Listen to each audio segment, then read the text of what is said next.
Muy buenos días a todos. ¿Cómo están? Bien, qué bueno. Pues qué gusto, la verdad, qué gusto estar aquí con ustedes. Créanme, literalmente un privilegio el poder estar aquí con ustedes. Tengo ya algún tiempo de conocer a Eli, a partir de que hicimos nuestra aplicación para ser parte de la red de Acts 29, así que siempre ha sido un gusto también compartir tiempo con Eli y ahora también con Julio, que tenemos el gusto también de poder estar aquí y que nos dio la oportunidad de poder servirles en esta mañana a través de la exposición de la palabra. Y pues esa presentación que hizo Julio, cuando yo estaba checando algunas cosas que me preguntaba él, digo, suenan muy rebumbantes, ¿no? Como si fuera algo así, wow. Y la realidad es que a veces este tipo de títulos, este tipo de cosas que Dios nos ha permitido hacer, ¿no? Como ustedes escucharon en lo personal, por ejemplo, hace ya más de 10 años, casi 15 años atrás, comenzamos una escuela cristiana en la ciudad de Puebla y hemos trabajado ahí ya desde hace muchos años. El Señor nos ha permitido pastorear, ser el pastor principal de una iglesia, ahora también fundando una. De pronto eso puede ser un poquito peligroso. ¿Sabe por qué?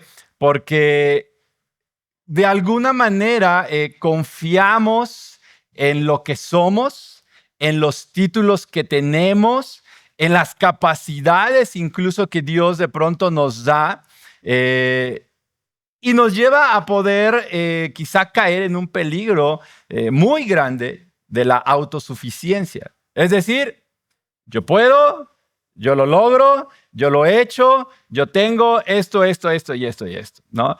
Y déjenme contarles rápidamente, en los últimos 4 meses casi atrás, el Señor nos ha permitido pasar por un tiempo complicado como familia. Hace 4 meses mi esposa tuvo un accidente y se fracturó uno de sus pies, así que imagínense un poquito la situación.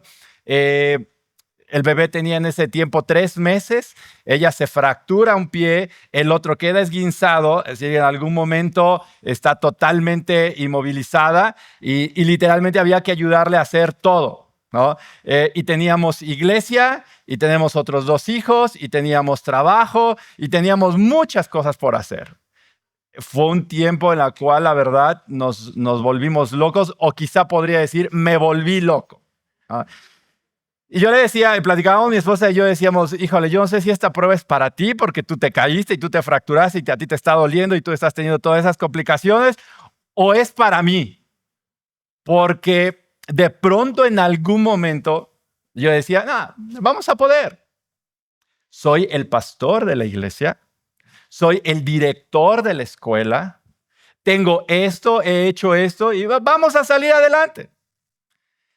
Para no hacer muy largo el cuento, la verdad es que fueron 2 meses ahí lo más complicado, quizá 2 meses en que literalmente el Señor me llevó a darme cuenta que estaba confiando en mí, en mi capacidad, en mi talento, en lo que Dios me había permitido incluso tener y no descansar en Él. Y no confiar en Él. Y mis hermanos, la verdad es que creo que todos en algún momento y en alguna circunstancia en nuestra vida podemos caer en esta parte de la autosuficiencia, creer que nosotros podemos hacer las cosas.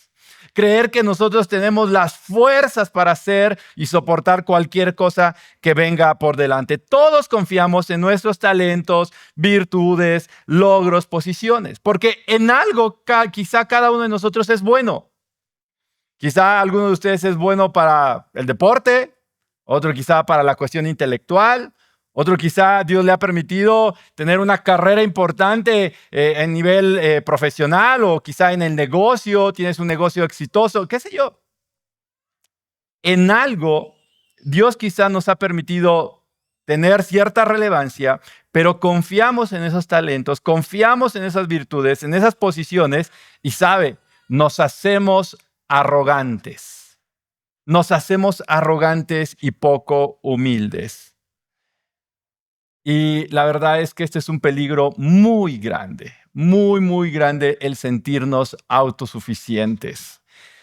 Necesitamos, mis hermanos, el poder del Evangelio que nos lleva a humillarnos, a ser humildes, depositando nuestra fe y confianza en Jesús y sobre todo ver al mejor ejemplo de humildad y dependencia que fue Jesús.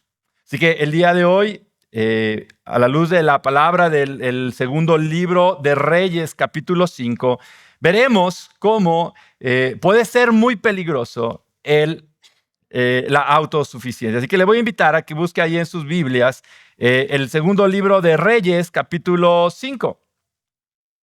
Es una historia muy conocida. Probablemente usted ha escuchado de esta historia, de la historia de Eliseo y de Naamán. Pero a la luz de este pasaje iremos viendo cómo podemos caer en ese peligro de la autosuficiencia. Pero quisiera pedir que oráramos una vez más y que pidiéramos la dirección de Dios para este tiempo y que sea su palabra la que nos confronte, la que nos muestre y que también aquella que nos motive a poder hacer los cambios necesarios. Vamos a orar. Señor, gracias te damos, Padre, en esta tarde. Gracias por permitirme estar en este lugar. Gracias por esta hermosa iglesia de Doxa. Gracias, Señor, por darnos la oportunidad de servirles en esta tarde, mañana, Señor, a través de la exposición de tu palabra. Es mi deseo, Señor, es mi ruego y es mi súplica que sea tu Espíritu Santo el que hoy ministre a cada uno de nosotros, nos muestre, nos enseñe, Señor, y que sea el poder de tu Espíritu Santo, aquel que redarguya nuestros corazones, aquel que hable y tome control de todo y cada una de las cosas que el día de hoy hemos de ver a la luz de tu palabra. Nos ponemos en tus manos, Señor, y rogamos en todo momento, Señor, la presencia y el trabajo del Espíritu Santo entre nosotros para este tiempo. En el nombre de Jesús oramos. Amén. Segundo de Reyes, capítulo 5. Vamos a comenzar ahí en el verso 1. Decía, probablemente usted ha escuchado esta historia. Es una de las historias quizá que más se ocupan en escuela dominical. Si ha transitado por la escuela dominical, el tiempo de niños, es una de las historias que más se enseñan. Pero vamos a ver hoy un poquito acerca de esto. Vamos a comenzar verso 1 del capítulo 5 de Segunda de Reyes, capítulo 5. Dice así: Naamán, general del ejército del rey de Siria, era varón grande delante de su señor y lo tenía en alta estima, porque por medio de él había dado Jehová salvación a Siria. Era este hombre valeroso en extremo, pero leproso. Primer encabezado que tenemos en esta mañana es que podemos confiar en nuestras capacidades, ¿no? Uno de los peligros de la autosuficiencia es confiar en nuestras capacidades. Mire, hay una descripción ahí de Naamán, ¿sí? Y creo que es muy claro el texto que está resaltando ciertas cosas de Naamán.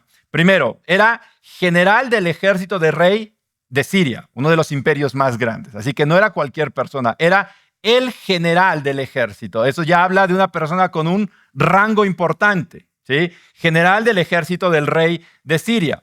Pero no solamente es eso, era varón grande delante de su señor, ¿no? Nos habla del aprecio o de la posición que tenía delante del rey. En pocas palabras, era el cónsen del rey, ¿no? Era el consentido del rey. El rey lo apreciaba, lo amaba. Era el general del ejército del rey, pero también era un varón grande delante de su señor y lo tenía en alta estima. Pero ¿qué otra característica tenemos ahí? Este hombre era valeroso. Pero no solamente valeroso, era valeroso en extremo. Es decir, él se echaba a cualquiera, ¿no?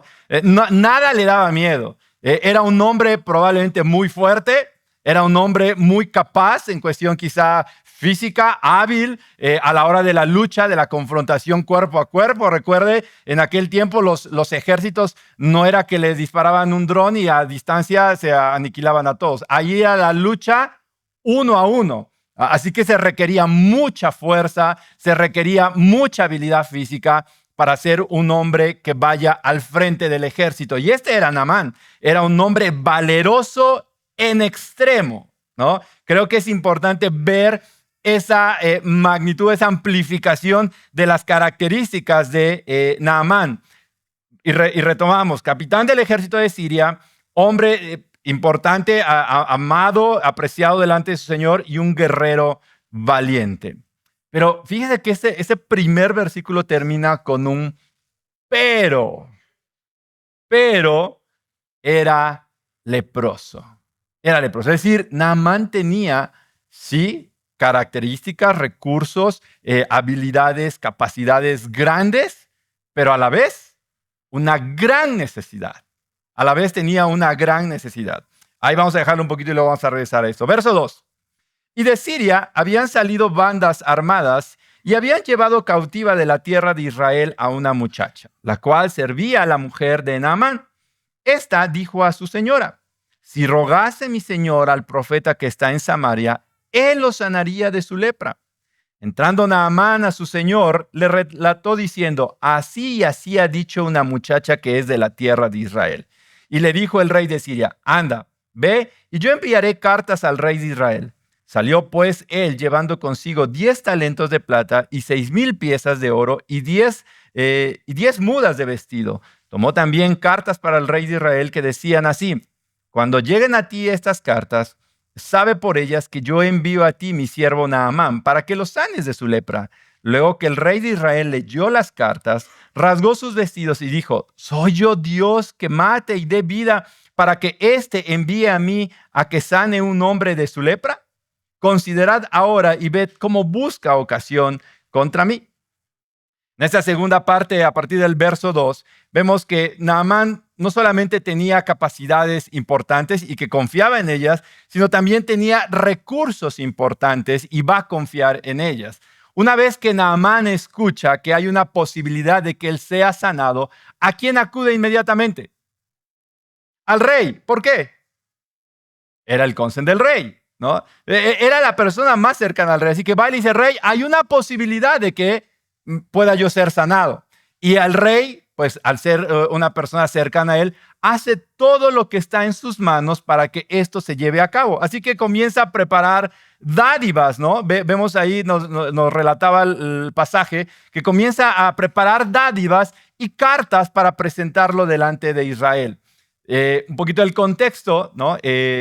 Los sirios era un pueblo que habían en todo momento asediado a Israel, ¿no? Y en muchas ocasiones ellos los dominaban, aunque con cierta libertad, pero los dominaban. Y esta era la situación. Así que cuando esas cartas son enviadas, si usted se da cuenta la manera en cómo el rey de Siria escribe esta carta al rey de Israel, no le dice: mira, si hay posibilidad de que pueda ser sanado, pues te pido que lo hagas.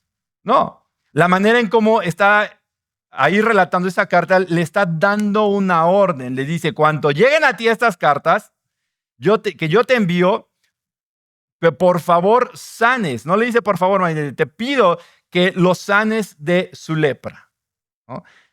Naamán llevaba todo para que se llevara a cabo esa sanación. Obviamente el rey de Israel, cuando se da cuenta de esto, dice: ¿acaso yo puedo hacer esto? Esto yo no puedo hacerlo, ¿no? Y él rasga sus vestidos en una señal de dolor, de sufrimiento, por decir: van a venir contra mí, me van a aniquilar, porque yo no lo puedo sanar. Pero ¿en quién estaba confiando Naamán? En los recursos que él tenía a su mano, ¿no? En los recursos que sabía que podía hacerle ser aceptado delante del rey de Israel, ¿no? Una carta de recomendación, mucho dinero, mucha ropa, es decir, dádivas para lograr los objetivos. Y me hace pensar un poco, hermanos, en este momento. ¿Cuántos de nosotros somos así? Tenemos un problema, nos atraviesa algo por delante. ¿Y qué es lo primero que hacemos? Busco a ver quién me puede dar la solución. O comienzo a confiar: el director es mi cuate. Tal funcionario me puede ayudar en este problema en mi negocio. O, no, ya sé, fulanito es experto en hacer esto. Y comienzo a confiar no solamente en las capacidades que quizá tengo, Dios me ha dado, en quién soy, sino también a aquellos recursos que están a mi alcance, que yo puedo manejar, que yo puedo manipular, que yo puedo hacer que las cosas sucedan. Y sabe, ese es un peligro muy grande de autosuficiencia, de pensar y creer que todo lo puedo solucionar yo. ¿Sabes? Eso es lo que me pasó a mí hace 3 meses. Cuando el panorama en la casa estaba nublado. Yo decía, yo ya sé cocinar. Estuve en un instituto bíblico donde yo me planchaba, yo lavaba, yo hacía esto, yo hacía lo otro. Entonces, aunque mi esposa no lo pueda hacer, yo lo puedo hacer. Cuidar a mis hijos, pues, ¿qué va a tener de problema cuidar a 2 niños? ¿Sabe? Cuando pasó una semana, 2 semanas, 3 semanas, yo llegaba del trabajo y no sabía ni a dónde ir a agarrar, tomar, bla, bla, bla, bla. Estaba vuelto un loco, pero seguía confiando en lo que yo podía hacer. Y decía, la verdad es que creo que esto nos pasa a todos, en las diferentes áreas de nuestra vida, en las diferentes esferas donde nos movemos, sea trabajo, sea escuela, sea iglesia, ministerio.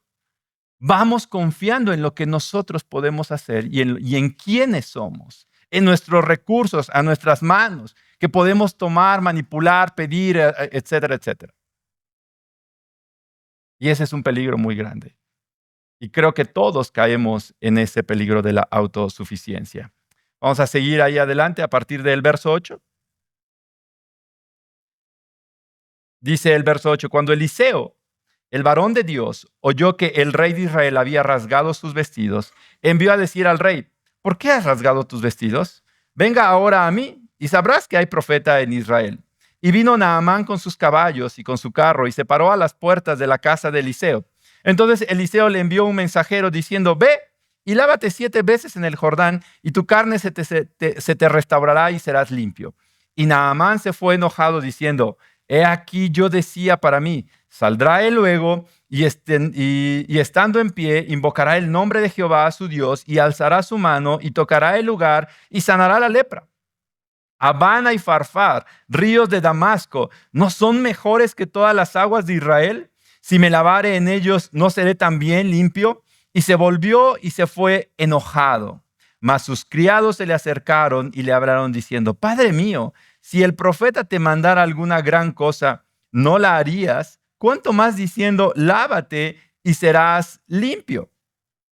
Mire, Naamán estaba confiando en sus capacidades y en sus recursos, que cuando le dicen que él tiene que ir con el profeta, en este caso Eliseo, si se da cuenta, Eliseo no lo atiende en persona.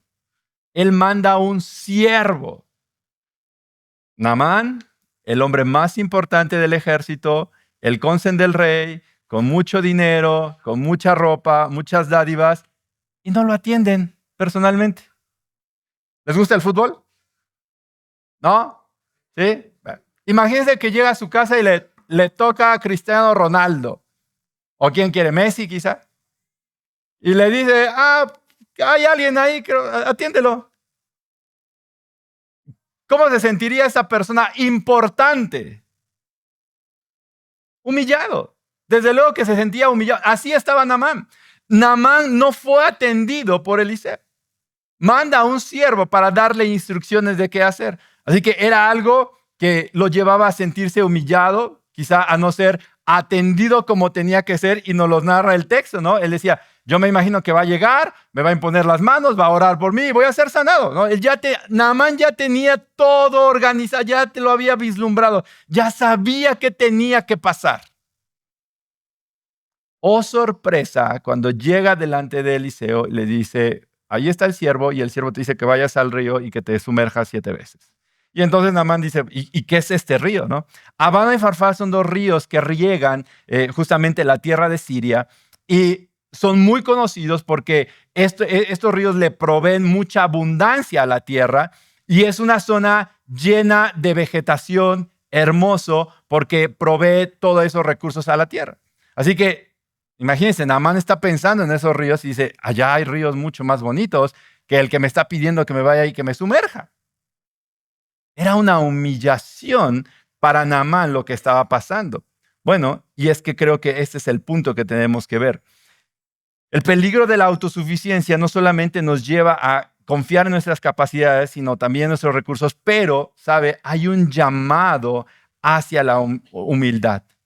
Hay un llamado hacia la humildad. Cuando estamos en ese peligro de la autosuficiencia, hay un llamado a ser humildes y a dejar a un lado todo lo que nosotros creemos que podemos hacer y resolver. ¿Te acuerdas que decía al principio? Naamán era un gran hombre, pero tenía una gran necesidad. Y es que para esa gran necesidad tiene que haber una gran solución. No podía ser cualquier solución, no podía ser cualquier cosa que hiciera. Y una de las soluciones era que Naamán tenía que ser humilde y humillado. Tenía que ser humilde y humillado. Por eso le causa tanto conflicto, ¿no? El hecho de poder ser atendido por un siervo. ¿Y cuál es la reacción de Naamán? Se enoja. Se enoja. ¿Sabe algo de lo que me pasaba en ese tiempo cuando yo veía que no podía controlar las cosas en casa? Pueden preguntarle a mi esposa, pero se los voy a decir. Estaba de malas. Estaba de malas todo el tiempo. Me decían algo y sí, ajá. ¿Por qué? Porque las cosas estaban fuera de mi control. Porque no podía resolver como yo ya había imaginado, planeado, estipulado que va a ser así. El doctor dijo un mes, después de ese mes, bueno, ya vamos a regresar a la normalidad. El doctor había dicho un mes, después de un mes se volvieron 2, después de 2 se volvieron 3 y vamos en el cuarto y ella sigue, gracias a Dios camina ahora, pero sigue sin estar bien. Hace un mes recibimos la noticia cuando en teoría todo iba bien, que la fractura seguía estando ahí. A pesar de haber tenido un mes yeso, de haber tenido un mes de terapias, etcétera, etcétera, toman una radiografía de control y dicen, es que no ha soldado, no ha consolidado el hueso. Sigue estando la fractura. Puede caminar porque lo que ella se fracturó fue el peroné. Dice, la tibia es lo que permite la marcha, el peroné es lo que permite el movimiento. Por eso es que camina. Pero la fractura está.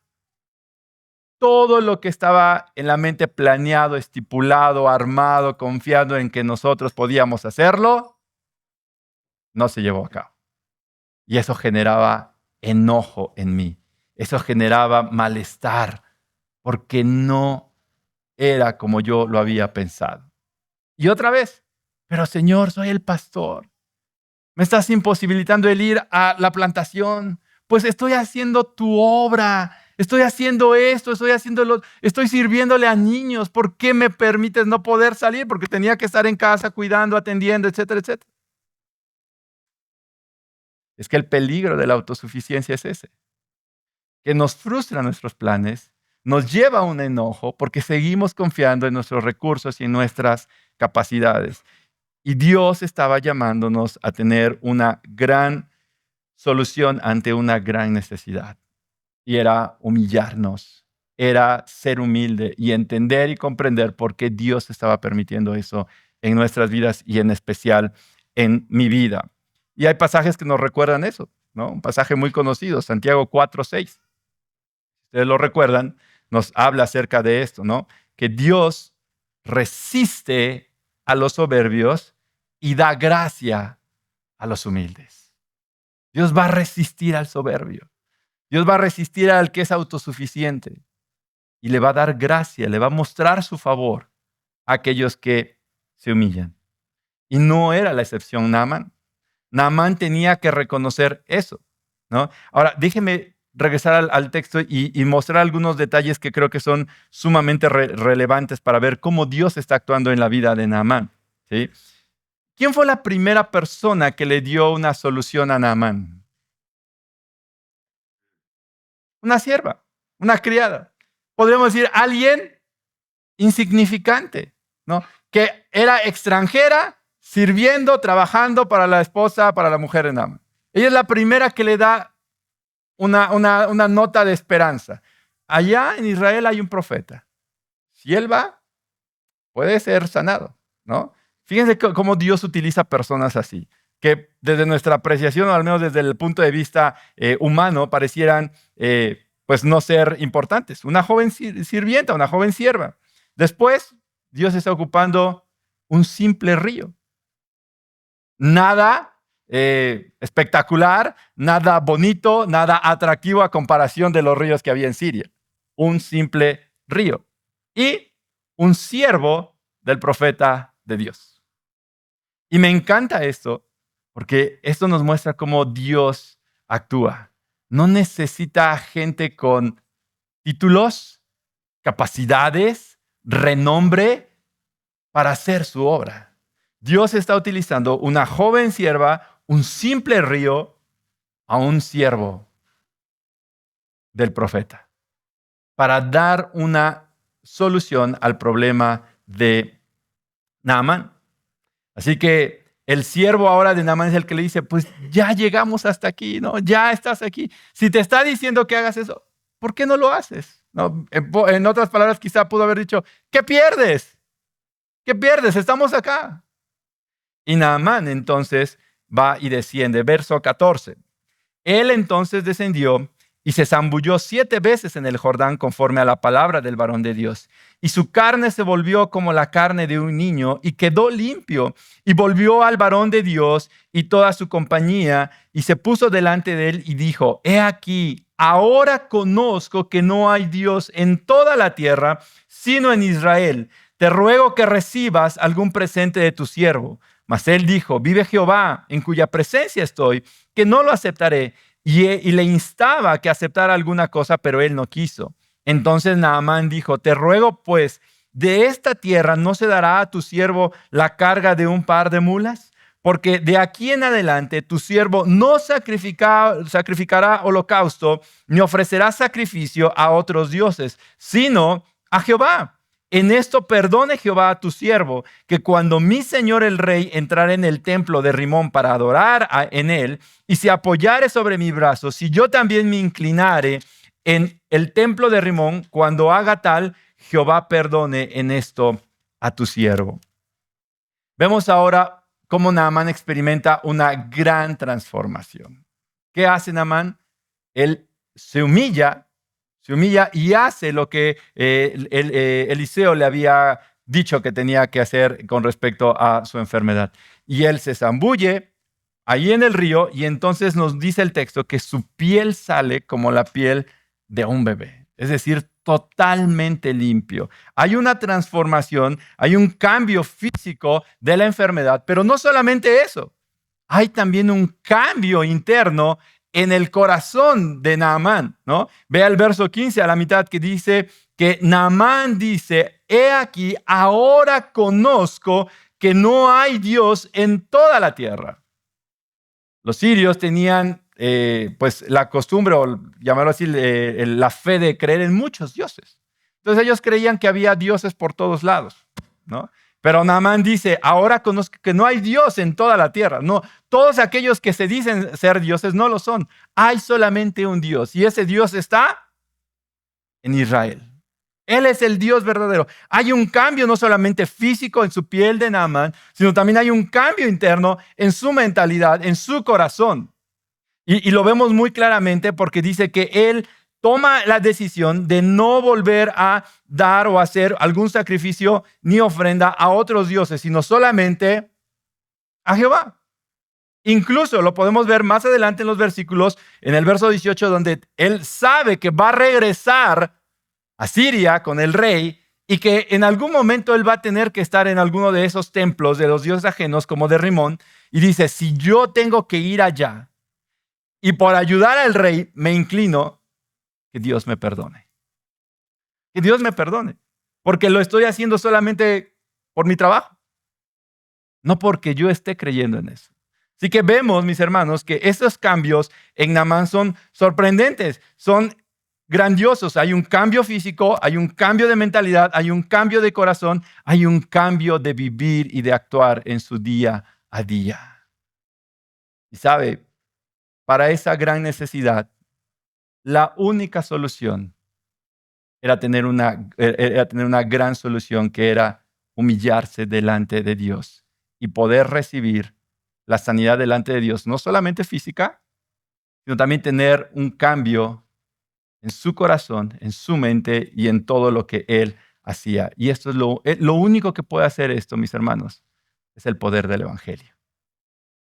El poder del Evangelio es lo único que nos puede llevar a humillarnos, a ser humildes, a depositar nuestra fe y confianza en Jesús como aquel que puede darnos una sanidad a nuestro gran problema. Si bien hoy no batallamos con la lepra, tenemos una enfermedad mucho más grande que la lepra. Y ese es el pecado que hay en cada uno de nosotros. El pecado nos corroe, nos corrompe. El pecado nos hace grandes estragos en nuestra vida. Es peor que la lepra. Una enfermedad que hacía que oliera mal a las personas, que la piel se le cayera, se pudriera literalmente.